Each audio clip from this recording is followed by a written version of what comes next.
leave the house to my parents if you disagree with us getting a divorce. What's this guy talking about? I'm really sad after losing my mother. And then Jack comes up with a smirk and drops this bomb. Suddenly, I don't feel any love for him anymore. Instead, I feel really angry at Jack and my in-laws. Okay, but you'll be sorry, I say. Jack hands me the divorce papers with a stupid grin, not taking me seriously. If he wants it this way, I'm ready to show him I mean business. With a mean grin, I take the papers and leave for my uncle's place. The next day, with my uncle, I go to the big house where my in-laws live. Why weren't you here yesterday? You can't just leave when you're supposed to take care of the house, they say, mistaking me for the housekeeper. Who are you talking about? I ask. I'm the wife. I already got a divorce, I tell them. Jack is shocked into silence. My uncle, who is a lawyer, steps forward. There's something I need to discuss with you, he says. Then I explain about myself. I'm Mary Carey, a 41-year-old housewife who works. I don't have a dad. He died when I was little. My mom raised me all on her own. She was a great businesswoman and built a big company from nothing, all to make sure we never struggled with money. She always wanted me to be happy and live a good life for both her and my dad. Thanks to her, we never had to worry about money. Hey, Mariah, big sis. A voice interrupts. I was nearby for work and thought I'd stop by. Tough working even on your day off, huh? Yeah, it's just how it goes. Oh, by the way, where's that heavy package you mentioned? I can help you with it while I'm here. My uncle, your brother, could pitch in too when he had time. So we never really struggled. But in our house, the rule was always to handle your own stuff. Mom, can I get a part-time job? I ask. There's something I want to buy. Sure, I don't mind. What do you want to buy? A book for a certification I want to get in the future. Oh, Mariah, you're such a good girl, my mom says. I never shied away from putting in the effort, and my mom always praised me for it. Now I have a managerial job at my company. I fell for you at first sight, Maria. Watching you never stop trying just made me fall for you even more. I met my husband Jack at work. He approached me enthusiastically, and I eventually fell for his spirit, leading us to get married. We don't have any kids, but we live a normal life together. One day I had to work late because of a long meeting. I'm finally home. I'm starving. Hurry up and get the food ready, I said. When I got home, Jack was just lounging on the sofa, playing with his phone, not even greeting me. I couldn't help but feel annoyed. I told you I'd be home late today, so go ahead and eat first. Did you? I definitely told you, and you even said you understood. Whatever, just hurry up and get the food ready. Jack doesn't hold any position at work. He's what you call a long-term employee. I always tell him I want him to do more housework because of this, but he never lifts a finger. He leaves his clothes on the floor and doesn't even clear away his plates after eating. When we first got married, he used to care about me and help with the chores. You know, I just come back from work and I'm tired. You, on the other hand, have the luxury of lying on the sofa, so at least fix your own food ready. Stop nagging as if you could have kids. At those words, I snapped. It's true we don't have children, but it's not entirely my fault. Both of us have bodies that make it hard to have kids. It's the same for him. It's your fault we can't have kids because your body is defective, he says, blaming it all on me. Perhaps his pride is hurt because I have a job and he's not progressing in his career. In other words, he's just jealous and taking it out on me. That has nothing to do with this. If I'm defective for working and doing house chores, what does that make you who does neither? What did you say? Are you mocking me? That day, we ended up arguing and feeling sulky.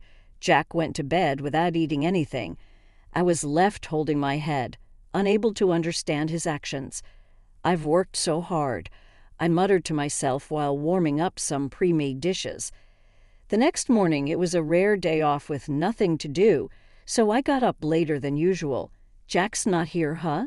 He's usually sleeping till noon. He's probably gone to his parents' house for something. Faking that, I got ready and headed to the hospital. "Mom, I'm here." "Oh, Mariah, are you off today?" "Yeah, how are you feeling?" "Same as always." My mother had collapsed at work the other day and is currently in the hospital.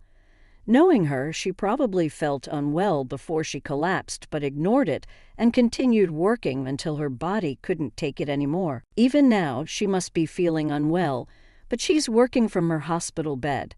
"What about you? How are you doing?" "I'm fine, really," I replied with a smile to my worried-looking mother. I can't give her any more to worry about. You know, the row of trees in front of the office was beautiful again this year. Want to see the pictures I took? Yeah, I'd like to see them. With that thought, I changed the subject. Then I had a pleasant chat with my mom and left the hospital after a while. Oh, it's for my mother-in-law. I noticed a message on my phone. Honestly, I didn't feel like calling her back, but then she started calling me. Reluctantly, I answered. "Where the heck have you been?" "I was visiting my mom at the hospital." "What? You left Jack alone to prioritize your own parent." Her shouting over the phone made me grin. As expected, Jack seemed to be at his parents' house. His mother was complaining about it. "You're always putting so much on Jack. A wife should prioritize her husband. Just because you have a job doesn't mean you can get cocky, and you can't even have children." I wish she'd let her grown son live his own life. Jack always hides behind his parents. It's really pitiful. With those thoughts, I brushed her off and hung up. "What's wrong, Mariah? You look upset." "Oh, hi, Uncle. Are you here to visit Mom, too?" Something like that. Then from somewhere, my uncle called out to me. There was a man standing behind him. "Is he your colleague?" "Yeah, he might be related to your work in the future. Let me introduce you, Frank Sinatra." "Nice to meet you." He handed me his business card, and I gave him mine in return. Afterwards, my uncle told Frank to go ahead into the hospital because he had something to discuss with me. "So, who was on the phone?" "Yeah, my mother-in-law." I explained the situation with a wry smile. "Jack, who doesn't do house chores and runs to his parents' house whenever we have an argument, his mother, who defends him and insults me for being infertile." After hearing my story, my uncle looked troubled. "I'd rather you didn't tell Mom about this. I don't want her to worry anymore." "All right," my uncle nodded, looking concerned. I thanked him and we parted ways. Not long after, something happened. "Wait, Mom is." By the time I rushed back to the hospital, my mother had passed away. Stunned by the sudden farewell, I just couldn't keep up, and I was left in a daze, unable to think of anything. My uncle took charge and handled the funeral arrangements firmly. "All right, with this, the inheritance is all ours." Really, she was the CEO of a big company, wasn't she? I wonder how much money is in the inheritance. The wife's inheritance belongs to the husband's family, after all. We can finally say goodbye to that shabby house. What snapped me back to reality was such an insensitive conversation. Jack and his parents were laughing during the funeral, unable to believe their remarks. I froze, but my uncle kicked them out. Jack and his family tried to resist, but realizing people were glaring at them, they left, hurling insults at my uncle. "Maria, if you ever want to cut ties with them, just let me know." "Yeah, thank you." After that incident, I didn't want to go back to the house where Jack was, so I decided to temporarily live in the mansion, which was part of my mother's inheritance. This house was meticulously designed by my mother, filled with numerous memories.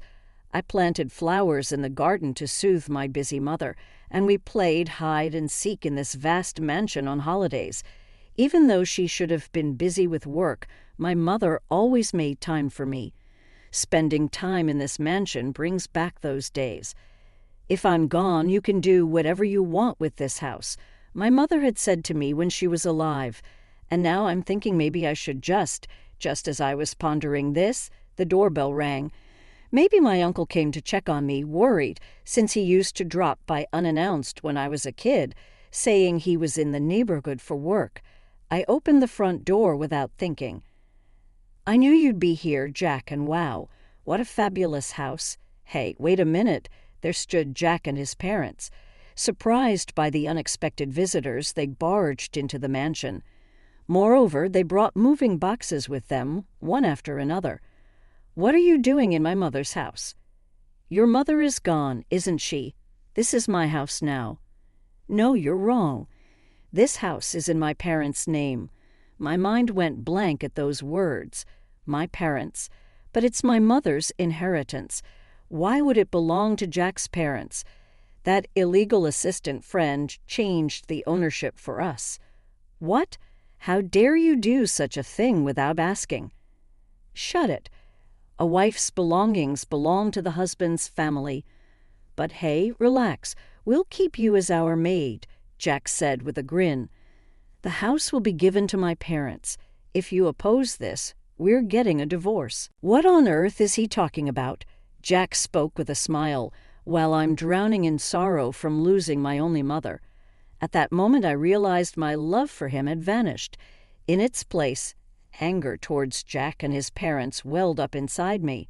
Fine, but you'll regret it. Shut up, you idiot, I said, not taking my words seriously. He handed me a pre-filled divorce form, smirking. If he's serious, I'll show them I'm serious too. I'll make him regret looking down on me. Grinning, I took the divorce papers and left the house, my destination, my uncle's place. What the? They've really crossed the line this time. I immediately consulted my uncle, who is a lawyer. Changing ownership without consent is illegal and normally impossible, yet they had a legal assistant do such a thing. Don't worry, I'll protect my sister's house. And of course I'll protect you, Mariah. My uncle assured me with those words, and we immediately set out to take action. The sadness of losing my mother had completely turned into anger towards those outrageous people. I won't forgive that unreasonable family. The next day, I went to the mansion occupied by Jack's family with my uncle. Where were you yesterday? A maid can't just leave on her own accord. Maid? Who are you talking about? Who else? You, the wife. We're divorced, though. Jack froze at my words. Taking that as a cue, my uncle began to speak. I have something to discuss as a lawyer regarding this matter. He looked at Jack coldly. By the way, I immediately filled out my part of the divorce papers, handed to me yesterday, and submitted them, including that. As I reported, Jack seemed to be in a daze, probably not understanding the situation. Hey, what's all this ruckus? Just then, my in-laws popped in, probably having caught wind of the disturbance. That's when my uncle stepped in and clarified that I am the rightful owner of this house, stating firmly that any unauthorized changes to the ownership would be downright illegal. What are you talking about? We've got a legal clerk handling all the necessary paperwork. And just who might that be? You do realize this is a clear-cut case of forgery, right? Leaving my in-laws to my uncle, I turned my full attention to Jack, who was glaring at me, realization dawning in his eyes. Don't you dare pull any underhand moves. Oh, really? And who was it that decided to go off and do things on their own first? I haven't done anything illegal, at least. Jack was left speechless by my retort. It's almost laughable how easily he was silenced. I guess that explains why he's never made it far in life. You're infertile, and yet you always bring that up so quickly. But to be quite frank, you're not in a position to talk. Yes, I do have difficulties getting pregnant. However, there is still a chance for me. If I seek treatment, Jack, on the other hand, has been told outright that having children is out of the question for him, even with medical intervention. I might still have a shot at having kids. You, however, are completely out of luck when it comes to holding your own child. That's just. I'll never forgive you for belittling the cherished memories I have with my mother. Jack bowed his head in defeat, and it seemed like my uncle had successfully shut my in-laws up. Pack your things and leave here immediately, and be prepared for what's coming next. Under our icy glares, their faces turned pale. They will regret crashing the house filled with memories of my mother and me. a house they dared enter with their shoes on. My sister had realized that you were going through a hard time. It turns out my mother had noticed something was amiss and had asked my uncle to look out for me. Expecting that I wouldn't want to bother her with my troubles, she knew I'd keep quiet to avoid causing her stress. So she asked you to help me instead. That's what I heard from my uncle. Further investigation revealed that Jack and his family had been bragging about their plans to trick me out of my inheritance the moment my mother passed away. To prevent this, my mother had drawn up a will entrusting everything to me. She had left the will with Frank, a friend introduced by my uncle.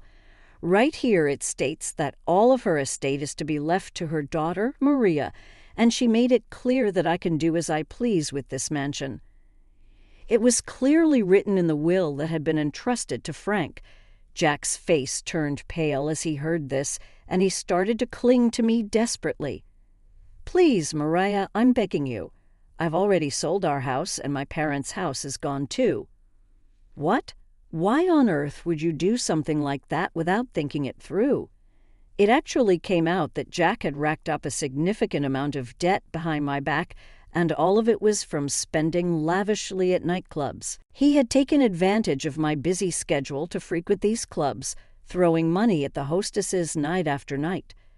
To pay off his debts, he had sold off both our house and his parents' house. "Well, that's your problem, not mine, Jack. But you're my wife, aren't you? I was your wife. Now you've got two choices. Either face the consequences of forgery or buy back the mansion for $5 million. There's no way I can. Selling the houses had just barely allowed Jack to settle his debts. There was no way he could come up with $5 million. His parents were in the same boat, watching him squirm. I decided to file a police report, and as I kicked the in-laws out and took stock of the mansion, I noticed several things missing. Some of my keepsakes are gone. What's the meaning of this? That wasn't me. My mom said she wanted to sell the stuff she didn't like. So it turned out my in-laws had taken the liberty of selling things themselves. Looks like I've got more reasons to sue them. In the end, Jack and his family were left with a huge amount of debt, and I made sure he was kicked out of the company properly.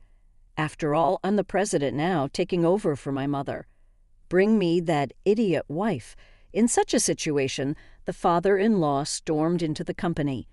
He then went on a rampage, demanding that the damage report be withdrawn and money be handed over. This led to the police taking care of him as well. What a hopeless parent and child, my uncle and I would say with a bitter smile. So it seems we've figured out who that notorious legal clerk really is.